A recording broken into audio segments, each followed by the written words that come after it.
Listening Test 1, Section 1. You will hear a conversation between Harry and Andrea, two students who have just finished their final exams. First, you have some time to look at questions 1 to 5.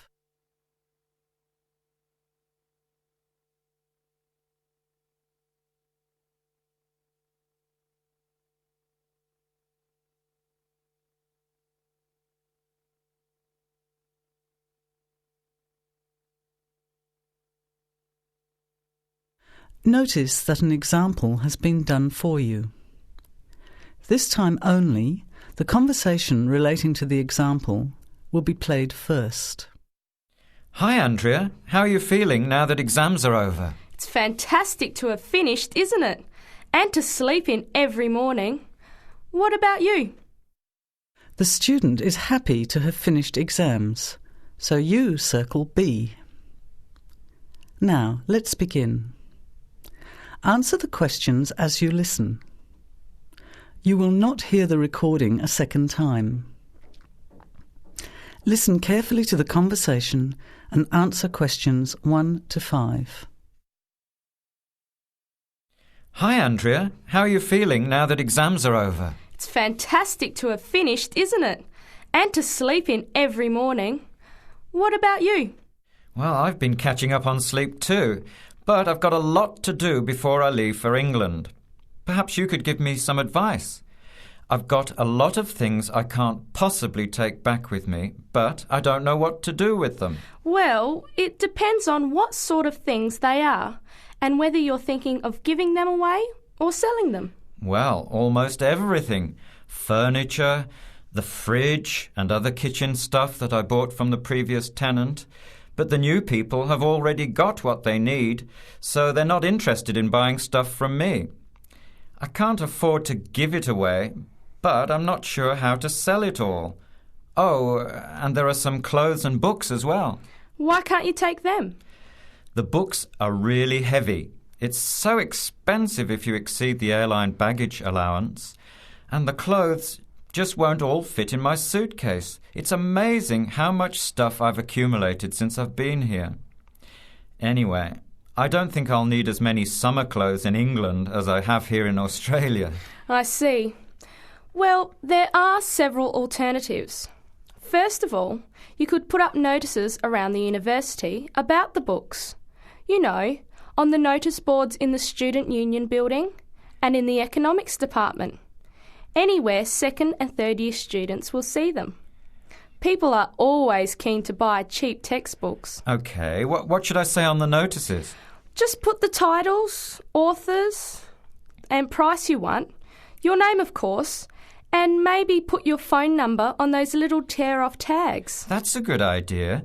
And what about the furniture? You could try doing the same thing, but usually students are away all summer, so they don't want to buy furniture now. Another place to try might be a second-hand shop. Someone from the shop will usually come around and give you a free quote, and then you can decide. But you don't usually get much money for that sort of stuff. Before you hear the rest of the conversation, you have some time to look at questions 6 to 10.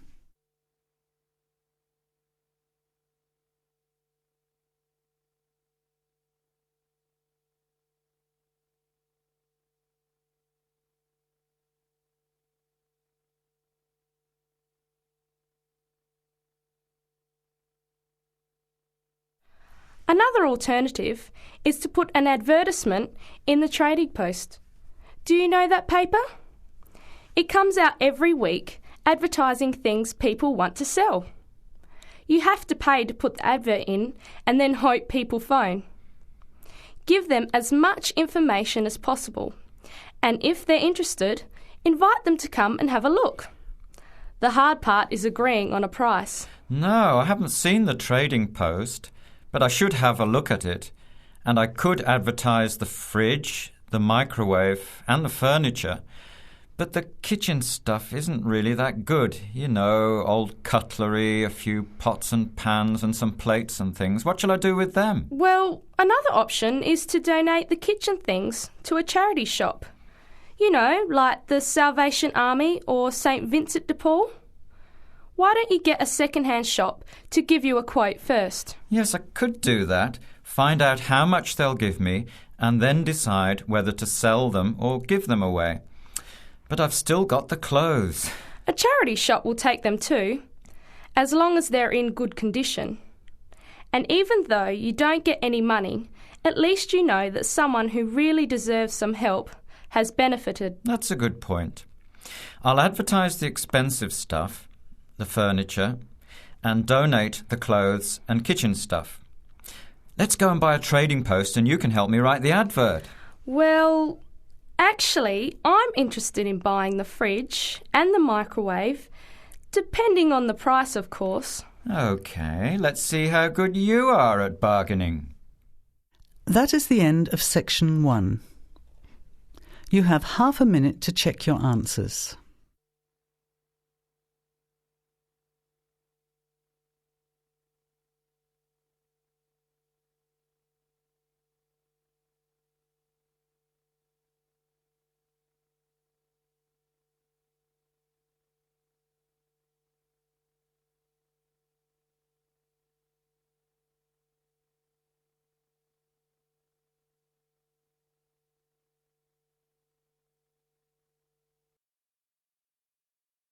Now, turn to Section 2. Section 2. You will hear a phone conversation giving information about a health and fitness centre. Before you hear the talk, you have some time to look at questions 11 to 16.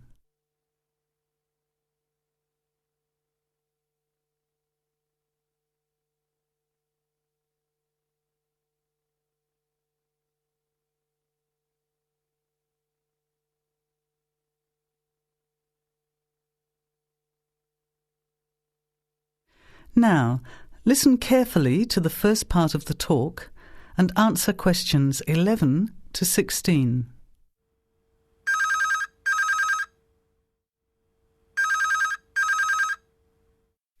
Hello? Hello, is that Miss Heidi Jones? Yes? Good morning, Miss Jones. I'd like to take a few minutes of your time to tell you about the Seven Oaks Health and Fitness Centre, which is in your suburb. Would that be convenient? OK. Well, the centre's not far from you. It's on the corner of Marion Street and Giles Street and has a large car park. It's open every day of the week, opening on weekdays at 6 a.m. and at 9 a.m. at the weekend. It closes at 9:30 p.m. Monday to Friday and on Saturday at 4 p.m. and Sunday at 2 p.m. We also have childcare Monday to Saturday from 9 in the morning until midday for a small extra charge, so you can leave your children in safe hands while you attend one of our classes, or perhaps have a swim, or if you just want to relax in the spa and sauna or steam room. Talking of classes, we have a very wide range which are designed to suit all different levels of fitness and individual needs. I mentioned the pool just now. Well, in addition to swimming laps or just relaxing, we also offer aqua aerobic classes, which are 45-minute classes that use the therapeutic effects of water. This provides a very safe and effective exercise and is suitable for all fitness levels, as well as being a lot of fun. Many people who haven't been exercising for a while start in the aqua classes, as do people who need to take care after hospital surgery, for example. These classes are very popular and are scheduled every weekday, Monday to Friday, and on Saturday afternoon and Sunday morning. Another very popular activity in the pool area is learning to swim, and these swimming classes are held at 4 p.m. every weekday and in the mornings at the weekend. By the way, they're open to both adults and children of any age.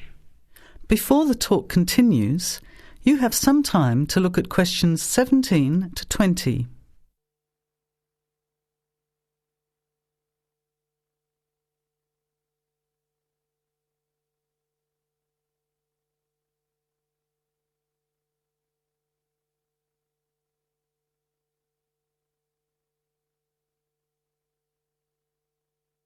Now, as the talk continues, answer questions 17 to 20.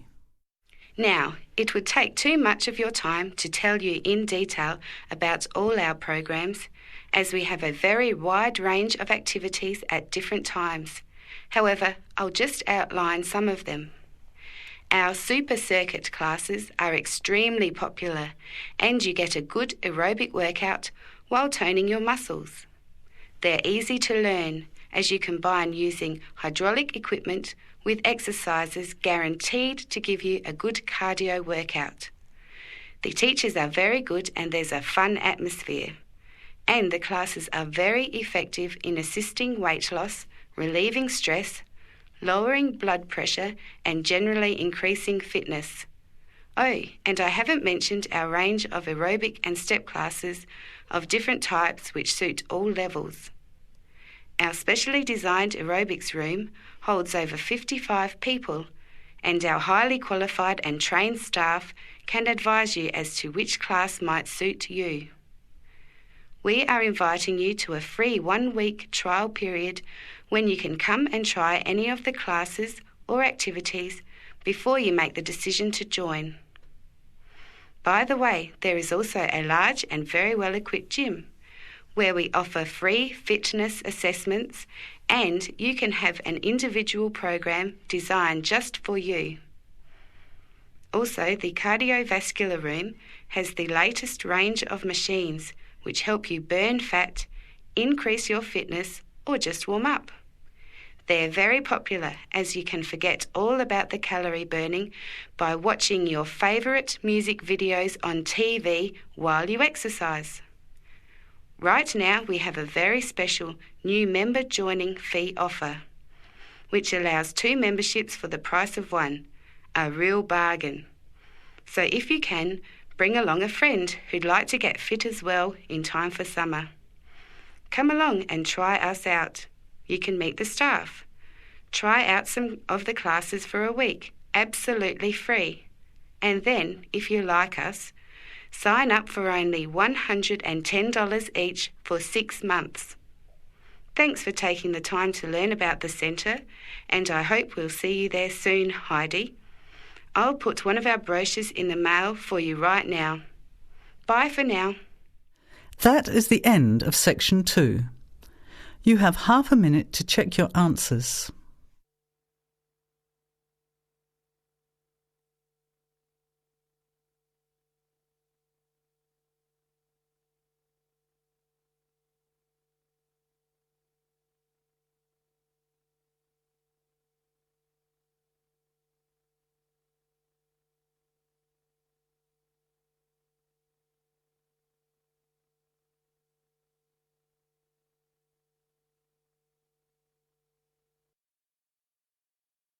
Now, turn to section 3.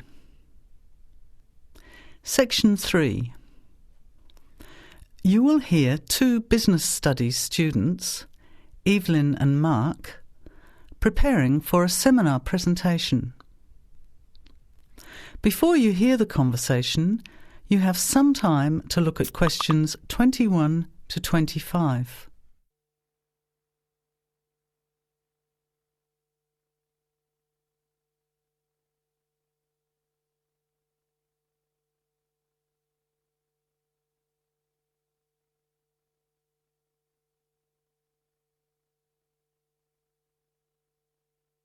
Well, I think the marketing of food would be a good topic. I read a very interesting article the other day about the Canadian food market. I suppose everybody's interested in food, even if it's trying not to eat. Why Canada? I know that's where you come from, but isn't it just all North America, really? No, that's why I thought this article was interesting. Although lots of U.S. companies are well established in Canada, and vice versa, there are still subtle differences between the two markets. It says here, the Canadian market is definitely not a northern clone of the US. I like that. And it says that if you understand these differences, it can have a big impact on successful food marketing. So I know that Canada has a big French-speaking population in Quebec. Is this what they're referring to? Not only French and English speakers, there are many different ethnic groups in Canada. It's really quite multicultural. For example, Toronto has large Asian and Italian populations, and Vancouver's got a large Asian population too. And because Canada's population is small, these groups make quite an impact introducing new styles of cooking. So you can see lots of unfamiliar vegetables and things in the markets, and new restaurants are opening every day. It's great if you love trying out new foods, as many people do. Which kinds of food are becoming popular? Well, some Asian food, I'd say, has been popular for quite a while, like Chinese. But now, Southeast Asian restaurants are becoming very fashionable. Then there's Mediterranean, of course, such as Greek, Italian, and so on. But Caribbean and Mexican food is really taking off among young people these days. So are the supermarkets starting to stock the ingredients that are needed to prepare these foods at home? You know, all those unusual condiments and sauces. Yes, that's right. It's quite interesting going to the supermarket, isn't it? And noticing how they're introducing sections for foods of different nationalities. You can buy quite exotic products locally these days. The article mentioned that 80% of the Canadian retail market is controlled by 8 major national supermarket chains, so that when they introduce changes, they can happen quite rapidly. OK. Well, how are we going to organise this seminar then? I made some notes on the trends in the Canadian market, about changing tastes, and also patterns for where food is consumed. I thought maybe we could summarize it into a chart or table, and maybe use the overhead projector to present it. Good idea. Maybe I could have a look for similar trends and tastes in Australia and the UK for comparison. Let's have a look at what you found. Before the conversation continues, you have some time to look at questions 26 to 30.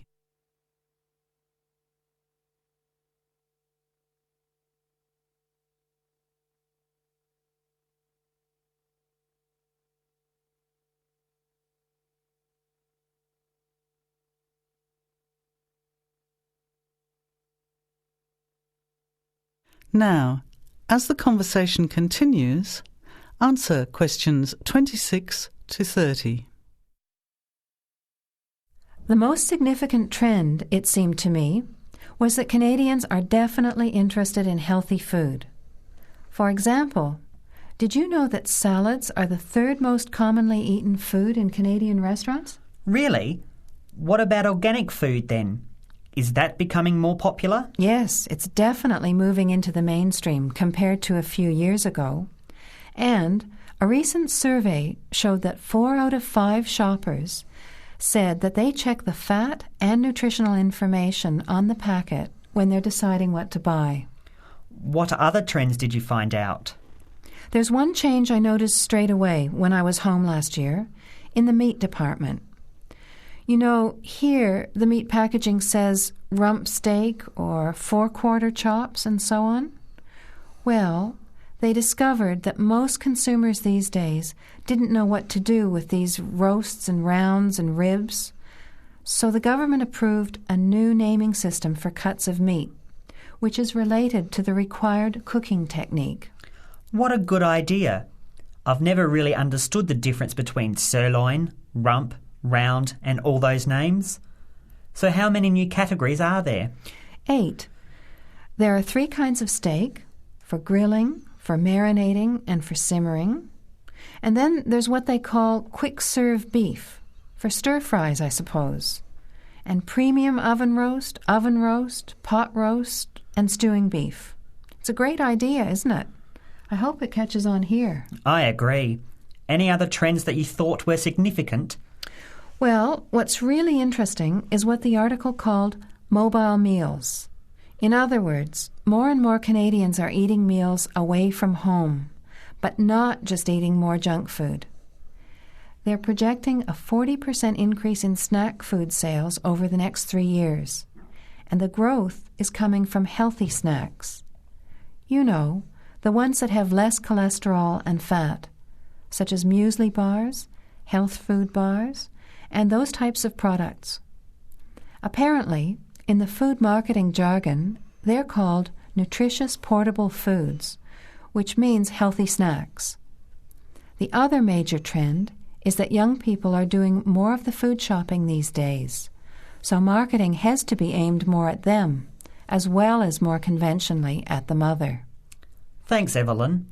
I think we'll have an interesting discussion about these trends and the comparisons with other English-speaking countries.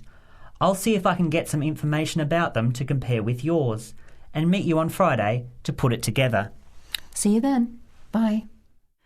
That is the end of section 3. You have half a minute to check your answers.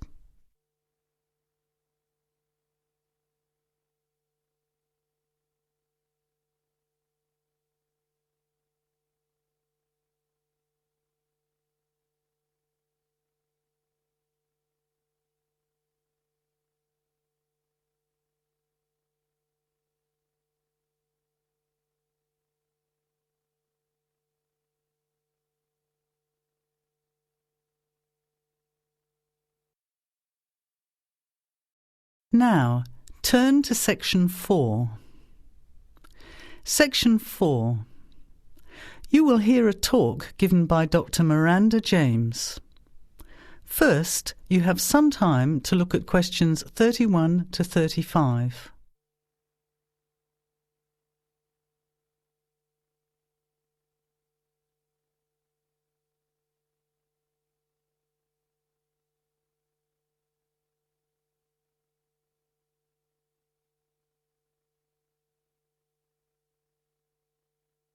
Now, listen carefully to the talk and answer questions 31 to 35.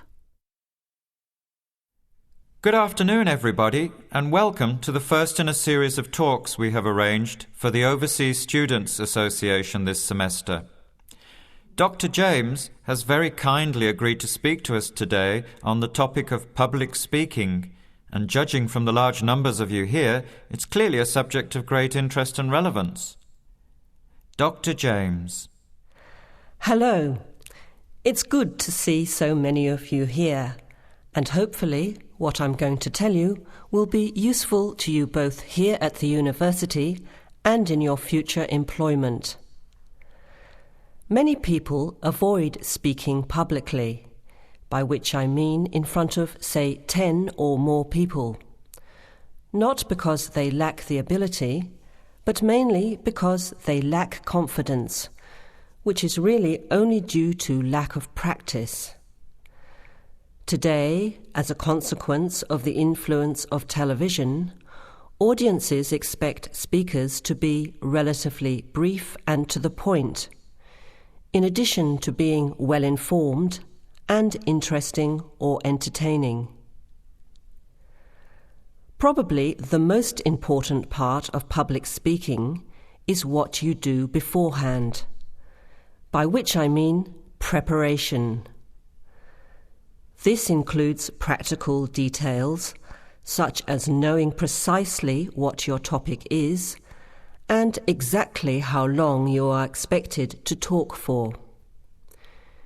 You should also plan the content thoroughly. A good strategy is to write out the content as you intend to say it, and then make brief notes, preferably on small cards, which you use to talk from. This way you sound more natural.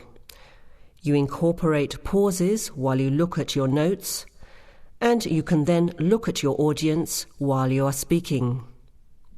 Never read your speech without looking at the audience. Eye contact is a very important part of communicating with an audience. So deliberately move your head and look around at your audience.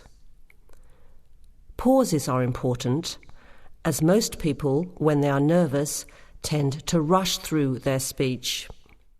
Now you have some time to look at questions 36 to 40.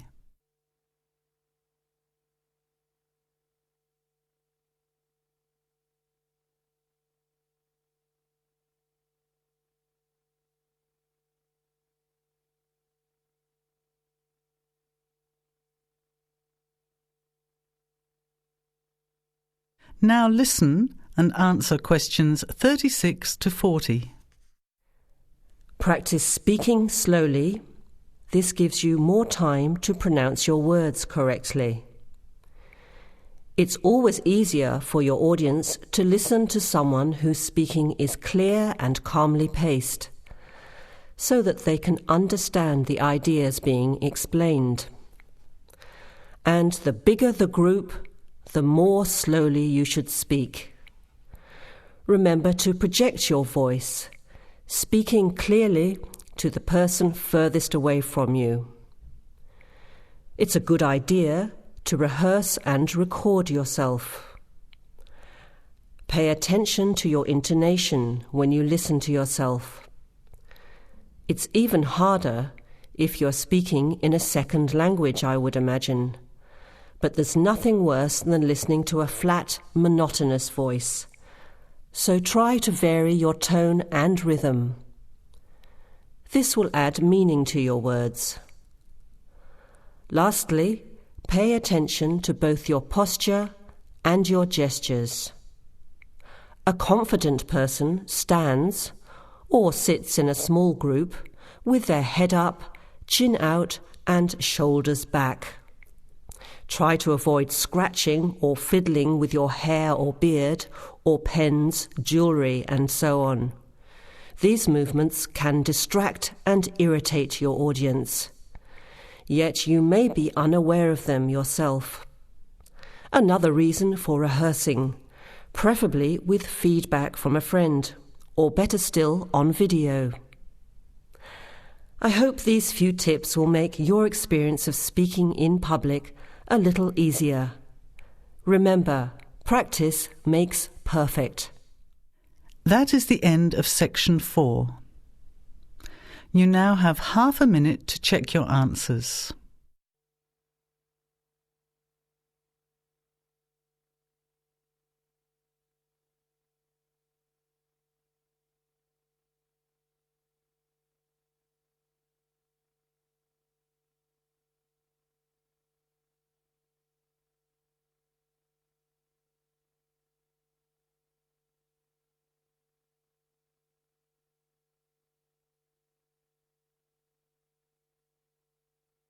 That is the end of the test.